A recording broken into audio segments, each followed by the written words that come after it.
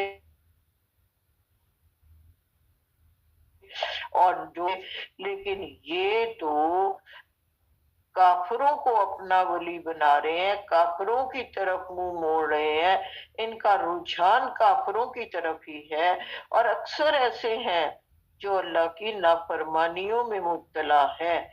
تو پھر لَتَجِدَنَّ أَشَدَّ النَّاسِ، آپ پائیں گے لوگوں کو شدید عداوتاً، عداوت کی حالت میں، دشمنی کی حالت میں، للذین آمنوا، ان سے جو ایمان لائے ہیں، الیہود والذین اشرکوا، اس میں یہود اور شرک کرنے والے لوگ، یعنی یہودی اور مشرک، یہ انتہائی شدت سے مومنین کی عداوت پر تلے ہوئے ہیں، یعنی بدترین دشمنی۔ اگر آپ دیکھیں تو ہسٹری کو، تاریخ کو یاد کریں تو مدینہ میں جو دشمنی یہود نے کی ہے منافقین کے روپ میں، وہ عیسائیوں نے نہیں کی۔ اس کی مثال ہمارے سامنے ہے کہ پہلی ہجرت جو ہجرت حبشہ ہوئی تھی، نجاشی تو اس نے مسلمانوں کو بنا دی تھی پہلی ہجرت کے وقت۔ پھر شاہ مصر تھا مقوقس، اس نے حضور کو ہدیے اور تحفے تحائف بھی بھیجے تھے۔ تیسرا ہرقل جو تھا وہ آپ کا انتہائی، حضور نے خط لکھا تھا اس کو، تو آپ نے اس کا بہت احترام کیا، اور اس نے کہا کہ میری قوم اگر مان لے تو میں بھی قبول کر لوں گا اسلام۔ پھر آپ نے پڑھا تھا نجران کے عیسائیوں کا ایک وفد حضور کی خدمت میں حاضر ہوا تھا سورہ آل عمران کے آیت نمبر 61 میں، لیکن وہ مسلمان تو اگرچہ نہیں ہوئے تھے، لیکن ان کا رویہ انتہائی محتاط، نرم اور دشمنی والا نہیں تھا، مخالفت والا نہیں تھا۔ تو یہ اللہ جی نے ہمیں بتایا کہ یہود مخالفت میں مسلمانوں کی بہت شدید ہے۔ وَلَتَجِدَنَّ أَقْرَبَهُمْ مَوَدَّةً لِلَّذِينَ آمَنُوا الَّذِينَ قَالُوا إِنَّا نَصَارَى۔ لَتَجِدَنَّ لام مفتوح اور اس کے بعد نون کے اوپر شاد، اس کا مطلب ہے ضرور ضرور ضرور، کوئی دوسری رائے نہیں۔ مودہ دوستی، یعنی اقربہم ان کے قریب، آپ پائیں گے دوستی کے اعتبار سے قریب مومنین کے ان لوگوں کو قالو کہتے ہیں جو انا نصارا، ہم نصارا ہیں۔ دیکھیے یہ بات اسی کی تفصیل میں میں نے آپ کو یہ بتایا کہ جو عیسائی ہیں وہ مومنین کے حق میں اس زمانے میں ضرور تھے، لیکن بعد میں صلیبی جنگوں کے دور میں انہوں نے مسلمانوں کے خون سے ہولی کھیلی اور ان کو انتہائی اذیتیں پہنچائیں اور وحشت و بربریت کا مظاہرہ کیا۔ لیکن ہم نے دیکھا کہ قرآن نے ہمیں وہ دور بتایا کہ اس دور میں عیسائیوں نے مسلمانوں کے ساتھ وہ دشمنی نہیں کی جو یہود نے کی۔ اس کی ایک اور مثال موجود ہے کہ جو تھے نا اس وقت، آپ کو یاد ہوگا کہ راہب درویش تھے، وہ اللہ والے تھے، بحیرہ راہب عیسائی تھے جنہوں نے حضور کو بچپن میں 8 سال کی عمر میں پہچان لیا تھا، اور حضور کے چچا ابو طالب سے کہا تھا کہ ان کو تم واپس لے جاؤ، اگر تم واپس نہ لے کے گئے تو میری قوم کے لوگوں کو اگر پتہ چل گیا تو وہ ان کو قتل کر دیں گے۔ پھر اس کے بعد ورقہ بن نوفل جو تھے انہوں نے تصدیق کی، اور تیسرے جو تھے وہ یہ جو تھے ورقہ بن نوفل، یہ عرب سے تھے لیکن یہ حق کی تلاش میں شام گئے اور عیسائی ہو گئے، اور انہوں نے عبرانی زبان میں تورات لکھی۔ یعنی ہم بات یہ کر رہے ہیں جنگوں کے اندر وہ جو صورتحال یہود نے پیدا کر دی تھی کہ ہر طریقے سے مسلمانوں کو تنگ کرنا ہے. اللہ کے نبی کے دور میں عیسائی ایسے نہیں تھے. اور ذالک بأننا منہم قسیسین ورہبانا وانہم لا یستکبرون. یہ اس لیے عیسائیوں میں اس دور میں کسی سین عالم اور رہباناً درویش راہب اور وانہم اور وہ کیسے تھے لا یستکبرون وہ متکبر نہیں تھے. یعنی عیسائیوں میں عالم موجود بھی تھے، درویش بھی موجود تھے اور وہ متکبر نہیں تھے. اس لیے عیسائی جو تھے وہ مسلمانوں کے ساتھ ویسے دشمن نہ تھے جیسے کہ یہود تھے. وَإِذَا سَمِعُوا مَا أُنزِلَ إِلَى الرَّسُولِ اور جب انہوں نے سنی وہ چیزیں جو رسول اللہ صلی اللہ علیہ وآلہ وسلم پر نازل ہوئی ترى أعينهم تفيض من الدمع مما عرفوا من الحق. تو دیکھیے وہ جنہوں نے حق کو پہچان لیا تھا، آخری حصے سے شروع کریں، مما عرفوا من الحق. تو پہلا ہے ترا، تو تم دیکھتے ہو کہ حق کی پہچان جن کو ہوئی ان کی تفیض من الدم آنکھوں سے اعینہم ان کی آنکھوں سے آنسو جاری ہو گئے. یہ اس واقعہ کی طرف اشارہ ہے کہ مکی دور میں جب صحابہ ہجرت کر کے حبشہ گئے تھے تو ان کے ذریعے سے کچھ لوگوں نے اسلام قبول کر لیا تھا، اور پھر جب اسلام میں غلبہ ہوا مسلمانوں کا مدینہ منورہ میں اور امن قائم ہو گیا تو 70 افراد کا وفد مدینہ آیا. ان میں کچھ نو مسلم لوگ بھی تھے. جب انہوں نے قرآن کو سنا تو ان کی آنکھوں سے آنسو جاری ہو گئے تھے. اس واقعے کی طرف اشارہ کیا جا رہا ہے، اور اللہ جی ہمیں ثبوت کے طور پر یہ پیش کر رہے ہیں کہ عیسائی راہب اور عیسائی درویش اور عیسائی علم جو ہیں ان میں ابھی انسانیت موجود ہے. جب انہوں نے قرآن کو سنا تو ان کی آنکھوں سے آنسو جاری ہو جاتے ہیں. وہ دشمنی میں اتنے آگے بڑھے ہوئے نہیں ہیں جتنے کہ یہود بڑھے ہوئے ہیں. یقولون وہ کہہ رہے ہیں ربنا اے ہمارے رب، آمنا ہم ایمان لے آئے، فاکتبنا پس آپ لکھ لیجئے ہمیں نا مال شاہدین گواہی دینے والوں میں. 84 پہ آئیے، وما لنا لا نؤمن باللہ وما جاءنا من الحق. وما لنا کیا ہو گیا ہمیں، لا نؤمن کہ ہم ایمان نہ لائیں، باللہ اللہ پر. کیوں نہ لائیں؟ وما جانا ہم پہنچ چکے ہیں من الحق تک. جب ہم حق تک پہنچ گئے ہیں، ہم سچ تک پہنچ گئے ہیں، ہم نے جان لیا ہے کہ سچائی کیا ہے، ہم نے جان لیا ہے کہ نبی اکرم صلی اللہ علیہ وآلہ وسلم برحق ہے. ہم جب یہ پہچان گئے ہیں حضور ہی وہی آخری نبی ہیں جن کی بشارت موجود ہے، تو پھر ہم ان پر ایمان کیوں نہ لائیں. فَنَطْمَعُ أَن يُدْخِلَنَا رَبُّنَا مَعَ الْقَوْمِ الصَّالِحِينَ. اور ہمیں خواہش شدید ہے کہ ان یدخلنا وہ داخل کر لے ہم کو ربنا جو ہمارا رب ہے، مع القوم الصالحین اپنے نیکوکار بندوں کے ساتھ.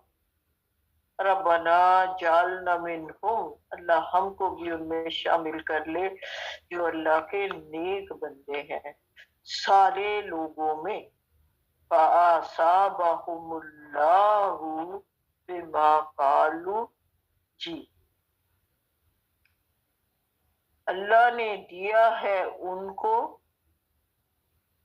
بما قالوا، اس کے بدلے، یہ جو قول ان کا ہے اس کے بدلے اللہ نے ان کو جزا دی ہے نا، وہ کیا ہے؟ جنات تجری من تحتها الانہار خالدین، وہ باغات ہیں جس میں ندیاں بہتی ہیں اور اس میں ہمیشہ ہمیشہ کے لیے رہیں گے۔ یہ کس کو انعام ملا ہے؟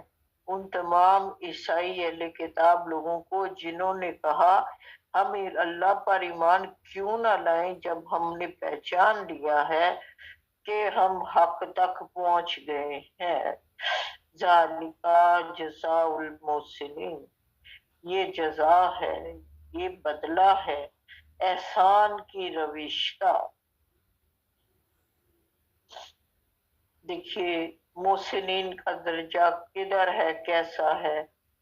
پہلی بات یہ کہ وہ نفوس، وہ لوگ، وہ جو اسلام قبول کر لیں، اسلام کے بعد ان کا دل ایمان سے بھر جائے، پھر یہ اسلام اور ایمان ان کو اعمال تک پہنچا دے۔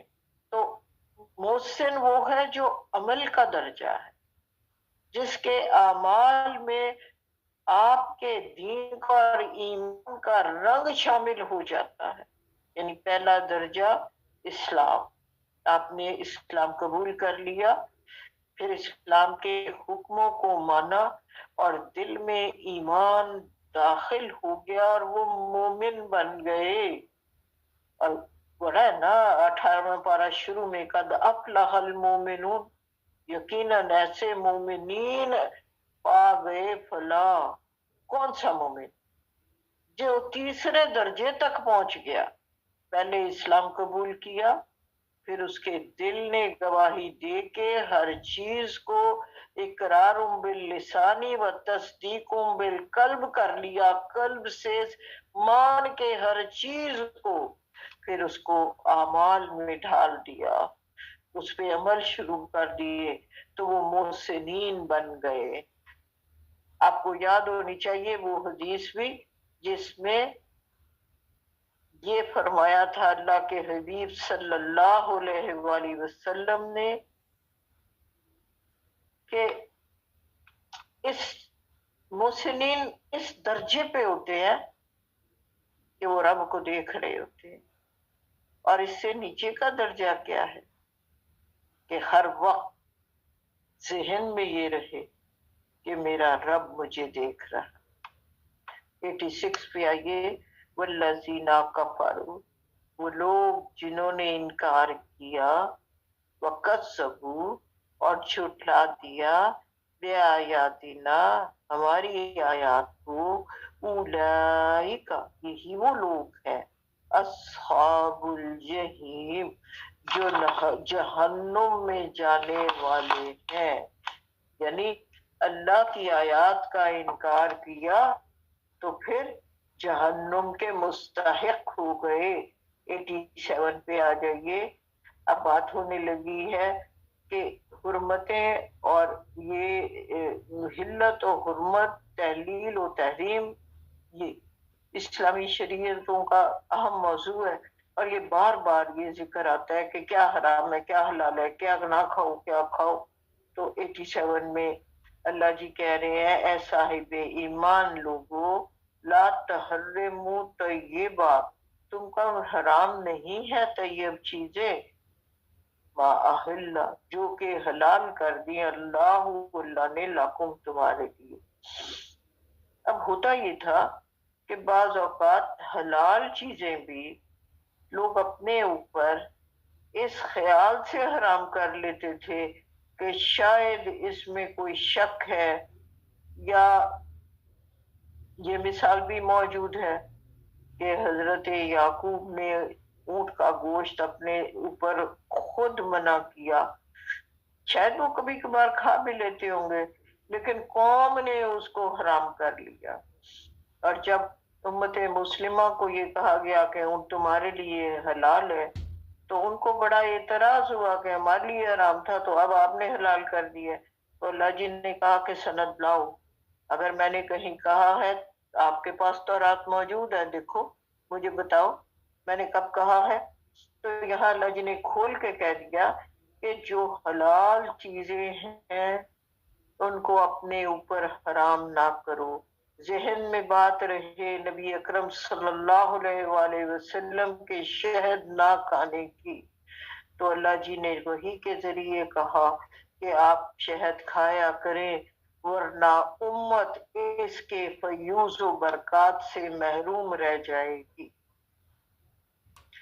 وَلَا تَعْتَدُوا، اور حد سے تجاوز نہ کرو. دیکھیے حلال اللہ کا جو ہے نا، حلال کو حرام اور حرام کو حلال کرنے کا اختیار اللہ جی نے صرف اپنے ہاتھ میں رکھا ہے. یہ اختیار انبیاء کو بھی نہیں دیا گیا.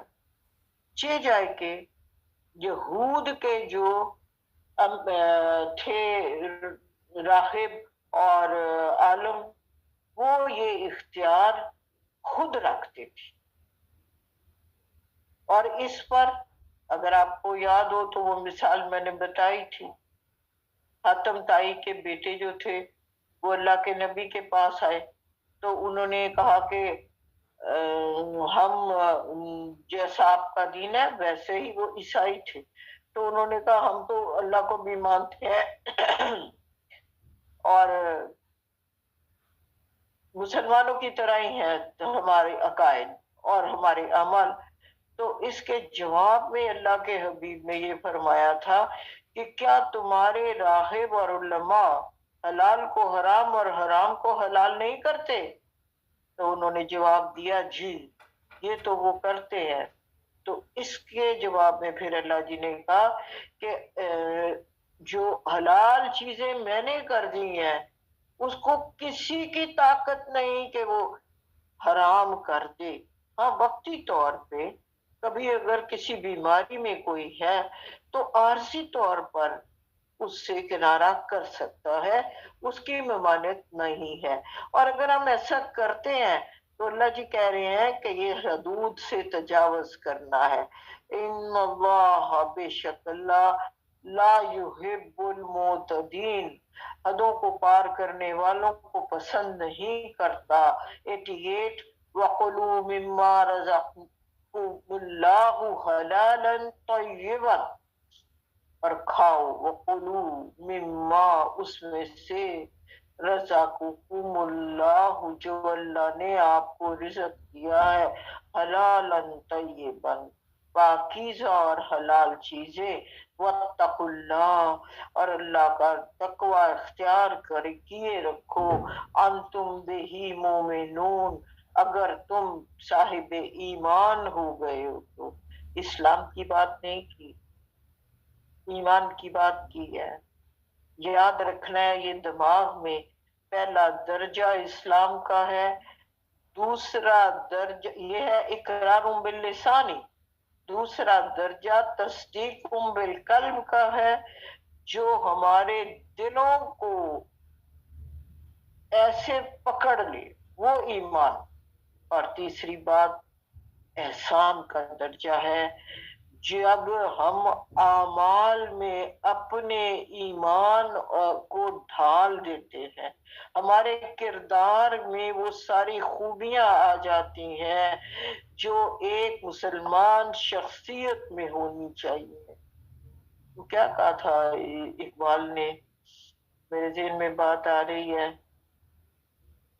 ستاری و غفاری و قدوسی و جبروت، یہ چار عناصر ہوں تو بنتا ہے مسلمان. ایک اور انہوں نے کہا وہ رسم حق و باطل، وہ حلقہ یاراں تو بریشم کی طرح نرم، وہ رسم حق و باطل تو فولاد ہے مومن. یعنی بات کا مطلب کیا ہے، وہ ساری خوبیاں جب اعمال میں ڈھلتی ہیں تو ہم احسان کے درجے میں پہنچ جاتے ہیں.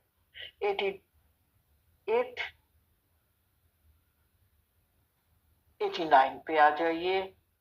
لا یاخذکم اللہ باللغو فی ایمانکم، اب بات ہو رہی ہے قسم کب کھانی ہے کب نہیں کھانی اور اس کا کفارہ کیا ہوگا.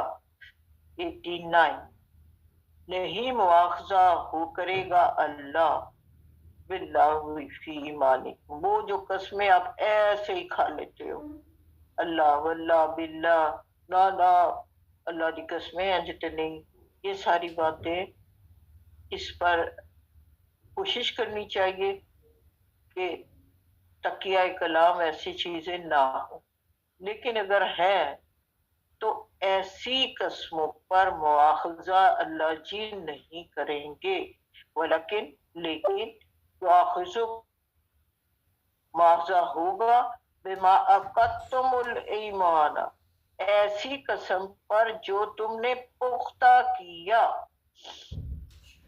یعنی میں نے قسم کھا کر کہا کہ ایسا میں قسم کھاتا ہوں کہ میں اگر یہ تو نے کیا تو میں فلاں غلط کام کر لوں گا، تو اس طرح کا قسم کا مواخذہ ضرور ہوگا، یہ اللہ جی فرما رہے ہیں کہ پکڑ ہوگی ایسی قسم کی، وَكَفَّارَتُهُ، اور اس کا کفارہ اگر بحالت مجبوری آپ کو یہ قسم توڑنی پڑے تو پھر اس کا کفارہ کیا ہے؟ اطعام و شرطی مساکین، 10 مسکینوں کو کھانا کھلائے۔ آپ کو یاد ہوگا قرآن میں ہم نے پڑھا تھا کہ جب میاں بیوی میں جھگڑا ہوتا تھا تو جو مرد حضرات تھے وہ بیوی سے عام طور پہ جا تو میرے ماں جیسی ہو گئی، اب میں تیرے پاس نہیں آؤں گا، یا اسی طرح کی اور قسمیں، تو وہ پھر مشکل ہو جاتی تھی نا ایسی حالت میں، طلاق تو نہیں ہوتی تھی، لیکن قسم کھا کے پھر قسم کو توڑنا تو یہ اللہ جی نے آسانی کر دی کہ اگر تمہیں ایسی قسم غصے میں پریشانی میں کھا لی ہے، نکل جا میرے گھر سے، اب تو کبھی ادھر نہیں آ سکے گی جب تک کہ میں تیرے یہ نہ کروں، وہ اس طرح کی بات ہے، تو وہ اللہ جی نے آسانی کر دی کہ تم اپنے حالات پر غور و فکر کرو، اور اگر کبھی تمہیں قسم کھانے کے بعد قسم کو توڑنا پڑ جائے تو پھر اس کا کفارہ یہ ہے کہ 10 مساکین کو کھانا کھلانا ہے، من اوسطی ما تطعمون اہلیکم، ایسا کھانا جیسا تم اپنے گھر والوں کو کھلاتے ہو، یہ نہیں ہے کہ خود تو میں گوشت کھاؤں اور جب مسکینوں کو کھلانے کی باری آؤں تو میں کہوں چلو تسبیح پلاؤ کھلا دیتے ہیں یا کوئی اور چیز دال کھلا دیتے ہیں، جو آپ اس کا علماء کیا کہتے ہیں کہ اگر آپ ان دونوں میں بیلنس کرنا چاہتے ہیں تو پورے ہفتے بھر کا جو آپ کے گھر کا خرچہ ہے کھانے کا، اس کی اوسط نکال لیجئے۔ اوسط کا مطلب پتہ کیا ہے؟ یعنی پہلے دن میں نے 100 روپیہ خرچ کیا، دوسرے دن میں نے 200 خرچ کیا، تیسرے دن میں نے 300 خرچ کیا، ان سب کو جمع کرو اور 3 پہ ڈیوائیڈ کر لو، تو جو خرچہ نکلتا ہے وہ خرچہ ہے آپ کا جو آپ نے قسم توڑنے کے لیے مساکین کے کھانے پر کرنا ہے، اور وہ کھانے میں یہ ضروری نہیں کہ ضرور گوشت ہی ہوگا، جو بھی ہوگا ٹھیک ہے اس خرچے میں، یعنی یہ بھی ایک بڑی سہولت ہے جو اللہ نے دی ہے۔ یہ نہیں کہہ دیا کہ ضرور تم نے بکرے کا گوشت ہی کھلانا ہے، یا ضرور تم نے فشی کھلانی ہے، یا ضرور تم نے دال ہی کھلانی ہے۔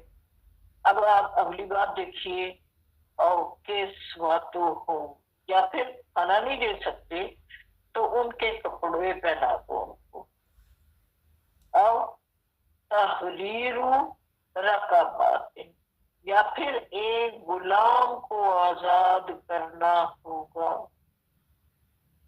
دیکھیے یہ وہ شرائط تھی جن کو سامنے رکھ کر آہستہ آہستہ تمام غلام آزاد ہوتے چلے گئے، اور آج کوئی غلامی کا تصور بھی موجود نہیں۔ اللہ جی نے ایسے قوانین بنا دیے کہ غلاموں کی آزادی کا پروانہ بن گئے. تو اب ہم نے کیا سیکھا کہ جب جان بوجھ کے قسم کھائی ہے باقی اس کو قسم کو توڑنا پڑ گیا. اور جب قسم کو توڑیں گے تو یا تو 10 مسکینوں کو گھر والا کھانا کھلائیں گے یا ان کو کپڑے پہنائیں گے یا پھر یہ غلام کو آزاد کریں گے. لم یجد، اور جو کوئی نہ پائے ان تینوں میں سے کچھ بھی چیز فَصِيَامُ ثَلَاثَةِ أَيَّامٍ، تو پھر وہ 3 دن کے روزے رکھے لگاتار.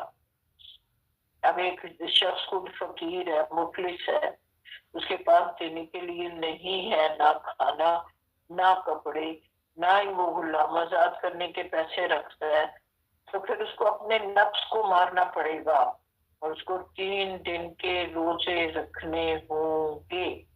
ذَلِكَ كَفَّارَةُ أَيْمَانِكُمْ إِذَا خَلَفْتُمْ، جب تم مخالف کرو گے، توڑو گے اپنے قسم کو، ایمان کو، تو پھر یہ اس کا کفارہ ہے. وَاحْفَظُوا ایمانکم، اپنی قسموں کی حفاظت کیا کرو. کیا مطلب ہے اس کا؟ کوشش کرو کہ ایسی بات پہ قسم کھائی جائے جو آپ کر سکتے، جو آپ کر نہیں سکتے، جو آپ کے بس سے باہر ہو جاتی ہے، تو ایسی باتوں پہ قسم مت لو. اپنے آپ کو صبر کی عادت ڈالو، اپنی زبانوں کو اپنے کنٹرول میں رکھو، اور اگر تم کو اپنی قسم کے خلاف جانا ہی پڑے تو پھر اس کا کفارہ ادا کرو، نہیں تو اللہ جی آپ سے باز پرس کریں گے کہ تم نے یہ قسم کھائی تھی تو کیوں توڑی ہے. تمہیں اس کا کفارہ ادا کرنا ہوگا. کفارہ کیا ہے؟ 10 مسکینوں کو اپنے گھر جیسا کھانا، ایک چیز. اگر نہیں کر سکتے تو 10 کو ہی کپڑے دے دو. یہ نہیں کر سکتے تو یہ غلام کو آزاد کر دو. یہ بھی استطاعت نہیں رکھتے تو 3 لوگوں کو آپ 3 دن کے روزے رکھ لو، یہ کہا گیا. اور اگر تم اپنی قسم کھا کر توڑنا چاہو تو اول اپنی قسموں کی حفاظت کیا کرو. کذالک، اسی طرح یبین اللہ بیان کرتا ہے لکم تمہارے لیے آیات ہی اپنی آیات کو، لعلکم تشکرون تاکہ تم اس کا شکر ادا کرو. الحمدللہ، لجی الحمدللہ. 90 پہ آئیے. یا ایھا الذین آمنو، اب یہ حکم آ رہا ہے شراب اور جوئے کا. آگے جو انصاب اور ازلام ہے یہ بھی جوئے کی اقسام ہے، بتوں کی اقسام ہے. اے صاحب ایمان لوگو، انما الخمر والمیسر والانصاب والازلام رجس، جوا، شراب اور پانسے اس کو کہتے ہیں، بت، اور یہ جو تیر کے ساتھ جوا کھیلتے تھے، یہ رجس کام ہے. من عاملی، عمل کے اعتبار سے گندے کام ہیں یہ. ان میں نہ جاؤ. الشیطانی، یہ شیطانی عمل ہے. وجتنبوہ، ان سے بچا کرو. لعلکم تفلحون، تاکہ تم فلاح پا سکو. دیکھیے اس سے پہلے 2 جگہ پہ شراب اور جوئے کے احکامات آ چکے ہیں، ایک سورہ بقرہ میں، دوسرا سورہ نساء میں، اور یہ تیسری جگہ آیا ہے. تو یہاں اللہ جی نے لازم طور پہ کہہ دیا کہ بس بس اب بہت ہو گیا. اس وقت اللہ جی نے یہ کہا تھا کہ شراب اور جوئے میں کچھ فائدے بھی ہیں لیکن نقصانات زیادہ ہیں. اب اللہ جی نے صاف لفظوں میں حکم دے دیا کہ یہ شیطانی عمل ہے، ان سے بچ کے رہو. یعنی بت پرستی کی طرف بھی نہیں جانا. اور جو عرب میں یہ پانسے ڈالتے ہیں, قرآن دازیاں کرتے ہیں, یہ عمل رجس ہے, شیطانی عمل ہے. انما 91 یرید الشیطان, تو شیطان کیا چاہتا ہے؟ ان یوقع بینکم العداوت, کہ تمہارے درمیان واقعہ کر دے عداوت, دشمنی, و بغض, فی الخمر والمیسر, شراب اور جوئے کی وجہ سے. اب آپ اس کو اگر کھولیں تو آپ کو پتہ چلتا ہے کہ شراب اور جوئے سے دشمنیاں اور بغض پلتے ہیں, یہ اللہ جی کہہ رہے ہیں. اور پریکٹیکل لائف میں اگر آپ دیکھیں تو ایسی بہت ساری باتیں ہیں. جوئے میں تو آپ یہ دیکھ لیجئے, ایک ہار رہا ہے ایک جیت رہا ہے, دشمنی بن رہی ہے. اسی طرح شراب میں انسان کے اپنے جو اعضاء ہیں اور اپنی زبان ہے, اس پر اختیار ہی نہیں ہوتا. وہ جو مرضی بول دیتا ہے دوسرے کو, اور وہ بھی فساد کی وجہ بنتی ہے. تو اس لیے اللہ جی نے کہا کہ یہ دونوں چیزیں فساد اور دشمنی کا سبب بنتی ہیں. اس لیے شیطان یہ چاہتا ہے, گویا پہلے کہا تھا یہ شیطانی عمل ہے, اب کہہ دیا کہ شیطان تو یہی چاہتا ہے کہ آپس میں لڑتے ہی رہو. تو آپ کو پتہ ہے کہ اللہ جی یہ نہیں چاہتے. لا تفسدوا فی الارض, اللہ جی بار بار کہتے ہیں زمین پہ فساد نہ مچاؤ. آگے کیا کہا؟ وَيَصُدَّكُمْ عَنْ ذِكْرِ اللَّهِ وَعَنِ الصَّلَاةِ, یصدکم, تم کو روکتا ہے وہ اللہ کے ذکر سے اور نماز سے. پریکٹیکل لائف میں آ کے اگر آپ دیکھیں تو یہ دونوں چیزیں آپ کو تو قرآن نے کہہ دیا تھا کہ نماز کی طرف نہ مت جاؤ جب تم نشے کی حالت میں ہو. اور جوا باز جو ہوتا ہے اس کو جو جیتنے والا ہوتا ہے وہ ہارنے والے کو ہلنے نہیں دیتا, جب اور جیت لوں اور جیت لوں اور جیت لوں. تو اس طرح وہ نماز سے غافل ہو جاتے ہیں, نماز کا وقت نکل جاتا ہے. تو ہم سے کہا گیا ہے کہ شراب اور جوا دونوں شیطانی عمل ہیں, اور یہ آپ کو اللہ کے ذکر سے اور نماز سے روکتے ہیں. فَهَلْ أَنْتُمْ مُنْتَهُونَ, سخت لہجے میں اللہ جی کہتے ہیں باز آتے ہو کہ نہیں؟ تو کیا تم اب بھی باز نہیں آتے؟ یعنی ایک سخت انداز سے, تنبیہ کے انداز سے, جھنجھوڑنے کے انداز سے یہ بات کہہ دی گئی, آ جاؤ باز آؤ, بس وَأَطِیعُوا اللَّهَ وَأَطِیعُوا الرَّسُولَ وَاحْذَرُوا, اللہ کی اطاعت کرو اور اللہ کے رسول کی, اور بچتے رہو ان شیطانی کاموں سے, نافرمانیوں سے, جوئے شراب سے. وَإِن تَوَلَّيْتُمْ فَاعْلَمُوا, اور اگر تم پیٹھ موڑ لو گے, انما علی رسولنا البلاغ المبین, تو رسول کی ذمہ داری تو صرف پہنچا دینا ہے. یعنی حکم اللہ کا ہے, اللہ کا حکم اللہ کے حبیب نے آپ کے ذمے ان کے ذمے پہنچا دینا تھا. اس نے پہنچا کے اپنی ذمہ داری کو پیارے نبی صلی اللہ علیہ وسلم نے پورا کر دیا. اب تمہاری ذمہ داری ہے کہ تم نے اس پر عمل کرنا ہے. حساب تمہیں دینا ہوگا کہ کیا تم نے اس پر عمل کیا یا نہیں کیا. اب اگلی جو آیت آ رہی ہے وہ آیت یہ ہے کہ شراب جو پیتے رہے لوگ, اب حکم آ گیا کہ نہیں پینی, تو پھر ان کو یہ تشویش ہوئی کہ کیا ہمارے اندر جو یہ گند چلا گیا ہے اب اس کو ہم کیسے دھوئیں, کیسے پاک ہوں. یہ تو شراب ہمارے خلیوں میں, ہمارے رگ رگ میں سما گئی ہے, تو اب اس سے صاف کیسے کرنا ہے، اس سے جو اندر اس کے اثرات رہ گئے ہیں ان کو کیسے ٹھیک کریں۔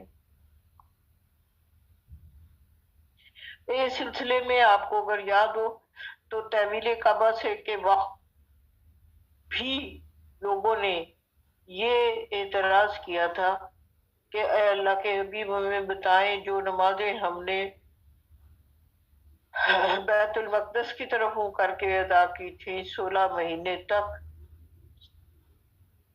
ان نمازوں کا کیا بنے گا؟ تو اللہ جی نے کہا تھا وَمَا كَانَ اللَّهُ لِيُضِيعَ إِيمَانَكُمْ، اللہ تمہارے ایمان کو ضائع کرنے والا نہیں۔ ایسا ہی حکم یہاں ہے لَيْسَ عَلَى الَّذِينَ آمَنُوا وَعَمِلُوا الصَّالِحَاتِ جُنَاحٌ فِيمَا طَعِمُوا، یعنی ان لوگوں پر جو ایمان لائے اور نیک اعمال کیے ایسا کوئی گناہ نہیں فیما طعموا، جو وہ پہلے کھا پی چکے، یعنی اگر پہلے شراب پی تھی، شراب چھوڑ دی، تو اب اس کے اثرات آپ پر گناہ کی صورت میں نہیں آئیں گے۔ آگے کہا اذا متقوا وآمنوا وعملوا الصالحات، اچھا یہ تو اس کا حصہ ہوگا۔ وہی بات پھر سے دہرائی ہے ڈاکٹر صاحب نے کہ پہلا درجہ اسلام کا، دوسرا درجہ ایمان کا، اور تیسرا درجہ جو دوسرا ایمان کا درجہ ہے وہ دل کے کامل یقین تک ہے۔ اور اگر آپ کو یاد ہو پہلے پارے کے آخر میں ایک آیت آتی ہے زبغۃ اللہ، اللہ کا رنگ، ومن احسن من اللہ زبغۃ، اور اللہ کے رنگ سے اچھا رنگ کون سا ہوگا۔ 138 آیت ہے یہ۔ سبحان اللہ سبحان اللہ۔ تو اللہ کا رنگ کب چڑھے گا؟ جب ایمان اسلام ہوگا، پھر ایمان یقین کی صورت میں دل میں پیدا ہو جائے گا، اور پھر احسان کے درجے تک پہنچ جاؤ گے تو یہ اللہ کا رنگ ہے، اس کو اللہ کا رنگ کہتے ہیں۔ سبحان اللہ، اللہ پاک ہمیں اپنے رنگ میں رنگ دے۔ الحمدللہ الحمدللہ۔ واللہ یحب المحسنین، اللہ ایسے محسن بندوں کو محبوب رکھتا ہے۔ گویا اللہ جن سے پیار کرتا ہے وہاں تک، اس منزل تک جانے کے لیے 3 مدارج سے گزر کے جانا ہوگا، اسلام، ایمان اور احسان۔ اور احسان کے درجے پر جب آپ پہنچ جائیں گے تو اللہ کی ذات کے محبوب بن جائیں گے۔ وہاں اللہ ہم کو پکار کے کہے گا سلام قول من رب الرحیم، اللہم جعلنا منہم، اللہم جعلنا منہم، وآخر دعوانا الحمدللہ رب العالمین۔ شکر اللہ کا، شکر اللہ کا، کروڑوں بار اللہ کا شکر جس نے ہمیں محسنین بننے کی ہدایت دی ہے۔ ایک ڈیٹیل تھوڑی سی اس میں ہے 2 منٹ کی، میرا خیال ہے وہ آپ سن لیجئے۔ پیارے احسان کی تعریف کیا ہے؟ احسان کی حدیث جبرائیل، اس کو ام السنہ کہا گیا ہے۔ جیسے ام القرآن ہے، اسی طرح جیسے سورہ فاتحہ کو دیا گیا ہے اساس القرآن، اسی طرح جو حدیث جبرائیل ہے یہ سنت کی اساس ہے۔ یعنی یہ وہ باتیں ہیں جو حضرت جبرائیل کی اور پیارے نبی صلی اللہ علیہ وآلہ وسلم کی آپس میں ہوئی۔ تو ایک دن جبریل امی تشریف لائے اور نبی اکرم صلی اللہ علیہ وآلہ وسلم سے پوچھا اسلام کیا ہے؟ تو پھر اس کا پیارے نبی صلی اللہ علیہ وآلہ وسلم نے فرمایا تم ایمان لاؤ اللہ پر، فرشتوں پر، کتابوں پر، رسولوں پر، یہ اسلام ہے۔ اور پھر یہ پوچھا کہ ایمان کیا ہے، تو بتایا کہ یہ اسلام دل میں اتر کر یقین کی صورت اختیار کر جائے تو یہ ایمان ہے. یعنی ایمان کی جڑ نے دل کی زمین میں قرار پکڑا تو اسلام ایمان بن گیا. اور جب یہ جڑ زیادہ مضبوط ہوئی تو تیسری منزل احسان تک رسائی ہو گئی، اور یہاں آپ کے اعمال نکھر کر سامنے آ گئے. حضرت جبریل نے احسان کے بارے میں پوچھا تو آپ نے فرمایا احسان یہ ہے کہ تم اللہ کی عبادت اس طرح کرو کہ گویا تم اس کو دیکھ رہے. یہ بات احادیث کی تمام کتابوں میں درج ہے، کوئی دو رائے نہیں، ان کی صحت میں کسی قسم کا کوئی شک نہیں. ایسے یعنی بندہ مومن اللہ کی بندگی، اللہ کی پرستش، اللہ کے لیے باغ دوڑ، اللہ کے لیے عمل جہاد اس طریقے سے کرے گویا وہ اپنی آنکھوں سے اللہ کو دیکھ رہا ہے. اور اس سے کم درجہ یہ ہوگا کہ ہر وقت یہ احساس رہے کہ اللہ مجھ کو دیکھ رہا ہے، میرے ہر کام پر اس کی نگاہ ہے، میرے ہر کام پر اس کی طرف سے ایک فرشتہ ہے، یا وہ خود مجھے ہر حال میں تک رہا ہے. یہ ہے اس سے کم درجہ. ورنہ اس سے اوپر کا درجہ یہ ہے کہ میں خود رب کو دیکھ رہا ہوں. اور اقبال نے اسی کو خودی کا نام دیا ہے کہ میں خدا بندے سے خود پوچھے بتا تیری رضا کیا ہے. یہ ہے وہ مقام. الحمدللہ الحمدللہ.